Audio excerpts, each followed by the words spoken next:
Bismillahirrahmanirrahim. Assalamualaikum warahmatullahi wabarakatuh. Bagaimana kabar anak soli dan solihah Ustazah hari ini? Bismillahirrahmanirrahim. Semoga semuanya tetap sehat ya. Nah, alhamdulillah hari ini kita bertemu lagi. Kita akan belajar bersama lagi bersama dengan Ustazah dan teman-temannya yang lain. Nah, sebelum kita mulai pembelajaran hari ini, bisa dipersiapkan ya alat tulis masing-masing. Oke, hari ini kita akan belajar tema 4, sehat itu penting, yakni berada di subtema 2, gangguan kesehatan pada organ peredaran darah. Oke, semuanya sudah siap ya untuk belajar bersama? Nah, ini kita belajar tentang pantun terlebih dahulu. Isi atau makna dan amanat pantun. Isi atau makna pantun ini adalah tujuan dibuatnya pantun tersebut. Jadi isinya itu tentang apa, itu tujuannya ya. Kemudian ada yang namanya amanat pantun. Nah, amanat ini apa? Pesan atau nasihat yang disampaikan melalui pantun. Jadi kira-kira apa pesan yang ingin disampaikan dalam pantun tersebut? Oke, jadi kalau isi itu tujuannya, kemudian amanat ini pesan atau nasihat yang ingin disampaikan. Selanjutnya, ayo bacalah contoh pantun berikut. Sore hari berawan jingga, jelas terlihat di atas bukit. Jika kesehatan tidak dijaga, tubuh akan mudah sakit. Nah, isi atau makna pantun di atas adalah jika kita tidak menjaga kesehatan, tubuh akan mudah sakit. Jadi isinya tentang itu. Jika tidak menjaga kesehatan, tubuh akan mudah sakit. Jadi ada di baris ketiga dan keempat isinya ya. Kemudian amanatnya atau maksudnya, pesannya yakni adalah kita harus menjaga kesehatan tubuh kita. Jadi harus menjaga kesehatan. Jadi isi dari pantun ini ya maksudnya. Perbedaan pantun dan syair. Nah, berikut ciri-ciri pantun dan syair. Untuk pantun terdiri dari 4 baris. Sama, begitu juga dengan syair, sama-sama terdiri dari 4 baris. Nah, kemudian untuk pantun ini bersaja ABAB. Nah, sedangkan syair ini bersaja AAAA. Jadi kan sama-sama ada 4 baris. Tetapi kalau untuk pantun baris pertama ini bersaja A, kedua B, ketiga A, keempat B. Jadi A, B, A, B belakangnya ya. Tetapi kalau untuk syair ini sama semua belakangnya jika A semua ya. Nah, untuk pantun, tiap baris terdiri dari 8 sampai 12 suku kata. Begitu juga dengan syair, sama. Minimal 8 suku kata dan maksimal 12 suku kata saja. Oke. Jadi, paham kan ya suku kata? Seperti contohnya nama ustazah ya, contohnya ustazah. Nah, ini berarti 3 suku kata ya.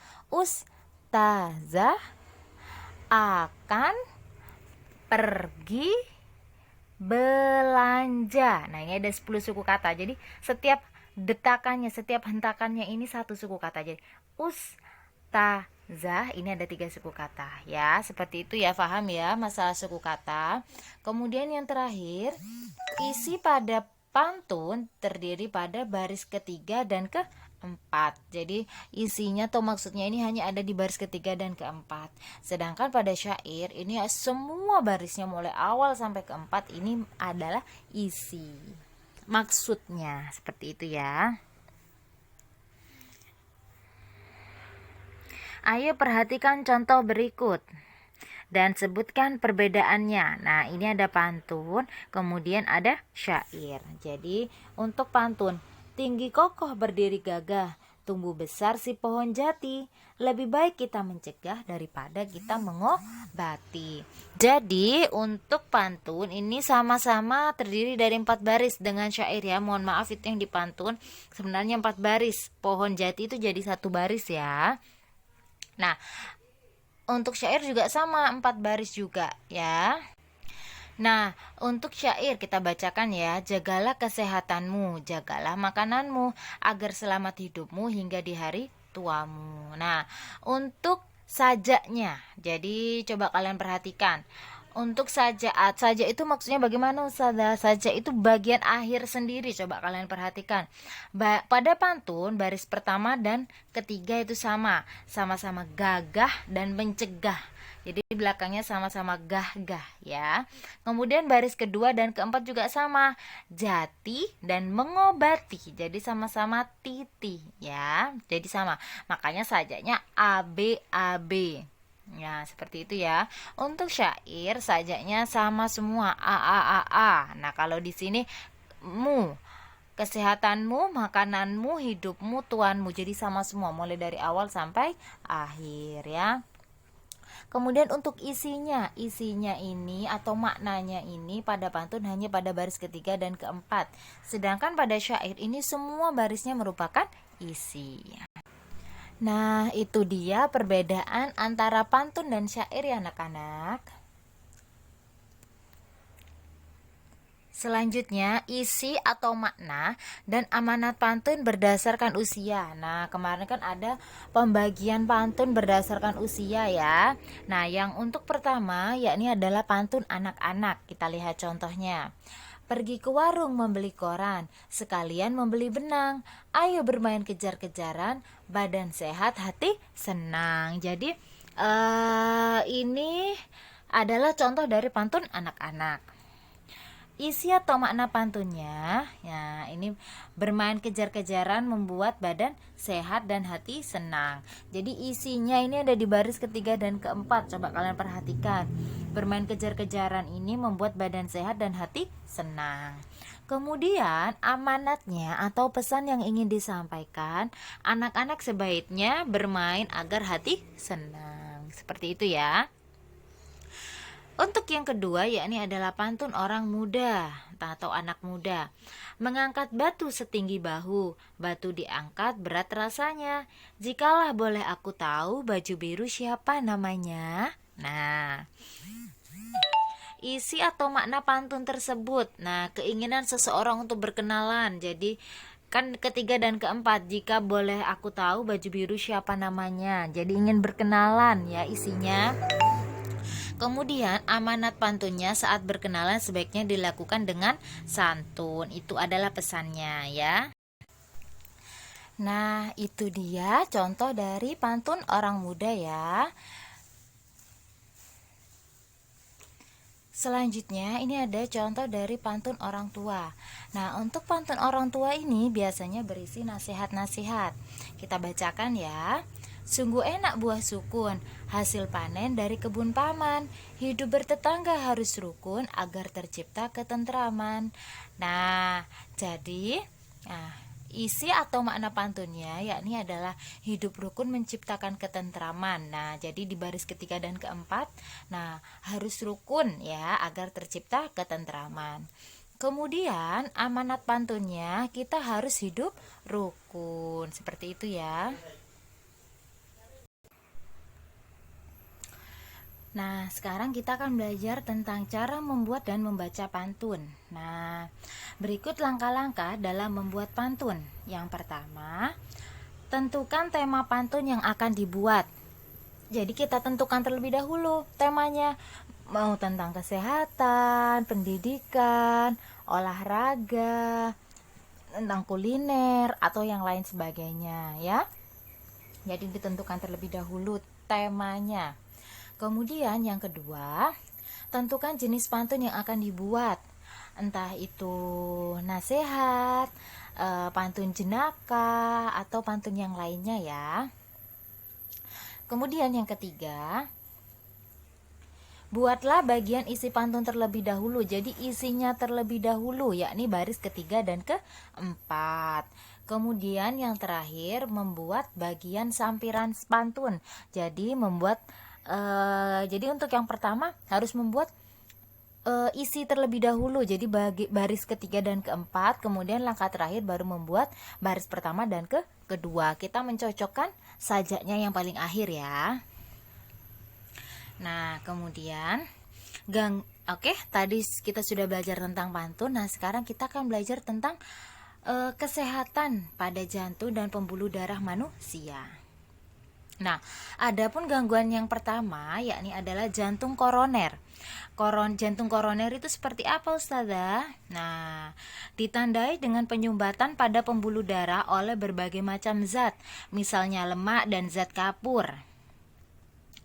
Pembuluh darah yang tersumbat menyebabkan darah tidak dapat mengalir ke jantung. Jadi darah bersih yang seharusnya mengalir dari jantung dan darah kotor yang seharusnya mengalir ke dalam jantung itu tidak bisa. Pembuluh darahnya tersumbat karena adanya lemak atau zat kapur. Nah, seperti itu ya anak-anak ya. Ini membuat jantung koroner. Selanjutnya ada varises. Apa itu varises, Ustazah? Nah, ditandai dengan munculnya benjolan pada kulit berwarna keunguan. Nah, kalian pasti pernah menjumpai kaki orang yang seperti ini ya. Nah, hal ini disebabkan adanya gangguan atau hambatan pada pembuluh darah vena dalam mengalirkan darah. Nah, jadi tanda-tandanya itu seperti ini. Nah, kulitnya atau di daerah kulitnya ini muncul benjolan berwarna keunguan. Oke, selanjutnya hipertensi dan hipotensi. Nah, apa itu hipertensi? Nah, hipertensi adalah kondisi ketika tekanan darah di dalam pembuluh arteri meningkat, yaitu lebih dari 120 per 80 mm hektogram. Nah, jadi hipertensi itu darahnya terlalu tinggi tekanannya terlalu tinggi, melebihi 120 per 80 ya.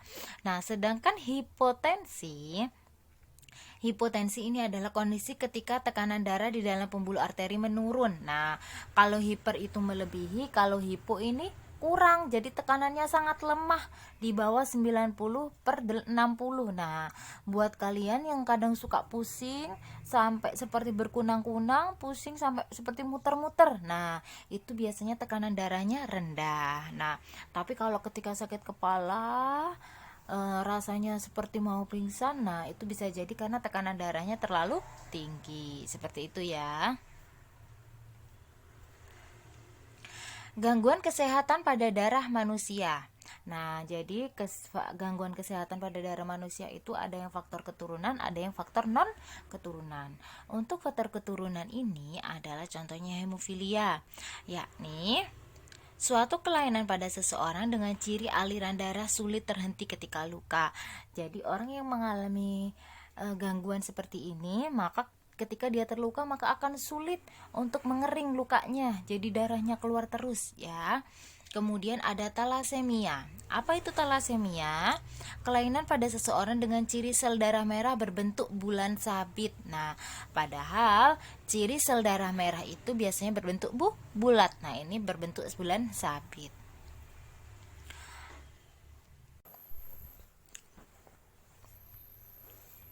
Nah, selanjutnya ini gangguan untuk yang non keturunan. Jadi gangguan darah yang non keturunan. Ada anemia. Nah, anemia itu apa sih anemia itu? Anemia adalah kelainan kekurangan sel darah merah. Nah, kemudian ada leukemia. Leukemia ini adalah kelainan karena kelebihan sel darah putih. Nah, kalau anemia kekurangan darah merah, leukemia ini kelebihan sel darah putih ya. Jadi sel darah putih ini yang seharusnya bertugas seperti tentara. Nah, kayak membasmi kuman-kuman. Nah, akan tetapi karena dia punya leukemia, jadi tentaranya terlalu banyak, bahkan kadang menyerang dirinya sendiri. Kemudian ada demam berdarah. Nah, demam berdarah ini disebabkan oleh virus dengue. Virus ini berasal dari nyamuk Aedes aegypti. Faktor-faktor yang mempengaruhi kesehatan sistem peredaran darah. Nah, faktor-faktornya yang mempengaruhi itu ada yang pertama gaya hidupnya. Jadi apakah dia suka berolahraga atau tidak, atau malas atau suka tidur. Nah, itu ya gaya hidupnya. Kemudian yang kedua faktor keturunan. Jadi keturunannya apakah dari orang tuanya memiliki keturunan penyakit-penyakit genetik. Nah, Yang terakhir karena jenis makanan yang dimakan. Apakah dia makan makanan yang banyak mengandung vitamin atau makan yang bahkan banyak mengandung penyakit seperti makanan yang cepat saji, junk food ya, burger seperti itu. Nah, makanan yang sudah banyak diolah. Nah, seperti itu ya. Nah, itu dia faktor-faktornya ya. Selanjutnya, nah kita belajar tentang tari kreasi daerah. Ada properti, tata rias, busana dalam tari kreasi daerah. Nah, ini adalah tari jaipong atau tari kuda lumping, maaf ya. Nah, untuk tari kuda lumping ini, properti yang digunakan adalah kuda lumpingnya beserta tata rias dan busananya. Jadi ada seperti ikat kepala. Nah, yang terpenting ini kalau untuk tari kuda lumping ini ya kudanya ini, ya kuda dari anyamannya ini. Kemudian, nah pada tari legong, nah properti yang digunakan adalah kipas. Jadi properti kipas pada tari legong beserta tata rias dan busananya. Jadi ini untuk tari legong ya. Kemudian properti topeng dan bulu merak pada tari reog beserta tata rias dan busananya. Nah, untuk tari reog ini pasti kalian sudah sering menjumpai ya. Biasanya pada karnaval-karnaval atau pada beberapa acara lainnya biasanya sudah ada tari reog ini. Nah, selanjutnya, nah jenis-jenis pola lantai dalam tari. Pola lantai yakni adalah garis yang dilalui oleh para penari saat memperagakan gerakan-gerakan tari. Nah, jadi garis-garisnya. Ada dua macam pola lantai utama, yaitu pola lantai lurus dan lengkung. Jadi yang utama itu lurus dan lengkung ya. Nah, berikut beberapa jenis pola lantai dalam tari. Nah, untuk yang pertama ada pola lantai lurus, kemudian pola lantai lurus ke depan, tadi kan ke samping. Nah, ini yang ke depan. Kemudian pola lantai diagonal, pola lantai zigzag, pola lantai lingkaran, pola lantai lengkung ke belakang, pola lantai lengkung ke depan. Jadi ada macam banyak ya. Lurus juga ada lurus ke samping, ada lurus ke depan. Ada diagonal, ada zigzag, ada lingkaran, lengkung ke depan, lengkung ke belakang ya anak-anak, bisa diperhatikan. Nah, selanjutnya makna pola lantai dalam tari kreasi daerah. Nah, tari saman memiliki pola lantai garis lurus dan mendatar. Jadi lurus ke samping ya untuk tari saman ini biasanya. Nah, ini memiliki arti. Yang pertama, garis lurus memberikan kesan lembut. Garis mendatar memberikan kesan istirahat. Garis melingkar atau melengkung memberikan kesan manis. Diagonal memberikan kesan kuat. Nah, itu tadi pembelajaran tentang tari ya, pola lantai pada tari kreasi daerah. Nah, selanjutnya kita belajar interaksi sosial dalam pembangunan sosial budaya. Pembangunan sosial budaya. Ya, ini suatu proses perubahan sosial budaya yang bertujuan untuk meningkatkan taraf hidup masyarakat. Jadi, suatu proses atau suatu kegiatan yang dilakukan untuk meningkatkan taraf hidup masyarakat, baik meningkatkan ekonomi, pendidikannya, dan lain sebagainya. Ya, pokoknya meningkatkan taraf hidupnya. Kemudian, pembangunan dalam aspek bahasa sebagai identitas bangsa. Yang pertama, bahasa Indonesia diajarkan di sekolah. Yang kedua, bahasa Indonesia digunakan di sekolah, lembaga pemerintahan, dan tempat umum. Yang pertama kan tadi diajarkan di sekolah. Kemudian yang kedua, bahasa Indonesia ini digunakan di mana-mana, baik di sekolah, lembaga pemerintahan, dan tempat umum lainnya, ya. Selanjutnya, bahasa Indonesia dikembangkan oleh pemerintah. Yang keempat, bahasa daerah sebagai kekayaan bangsa Indonesia.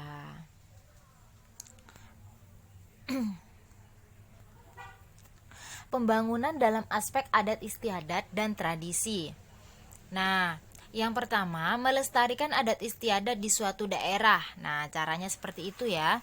Kemudian yang kedua, caranya adalah melaksanakan norma-norma yang terdapat dalam suatu adat istiadat.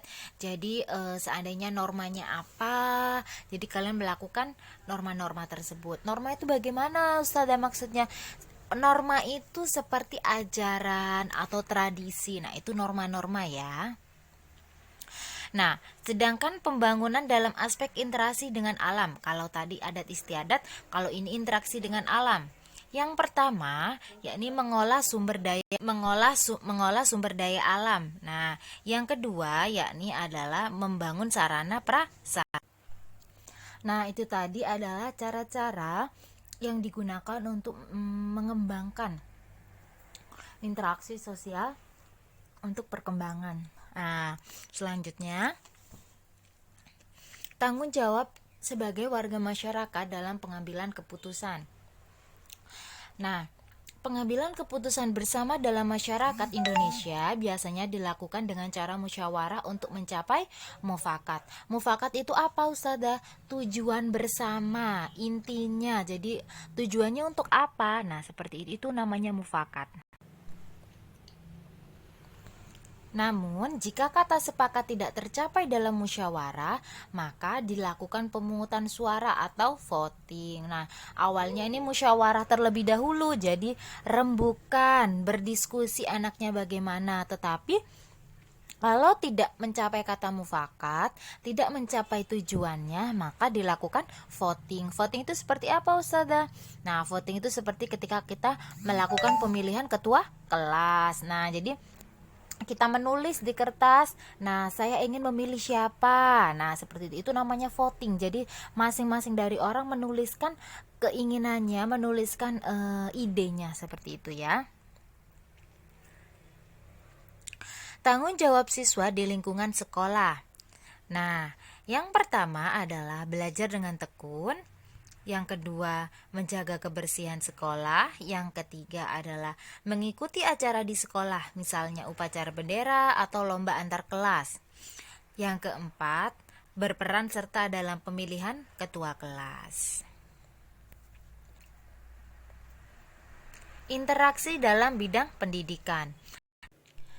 Nah, yang pertama adanya interaksi siswa dengan siswa. Jadi di dalam kelas ini atau di suatu sekolah pasti banyak siswa. Nah, untuk interaksi yang pertama adalah siswa dengan siswa.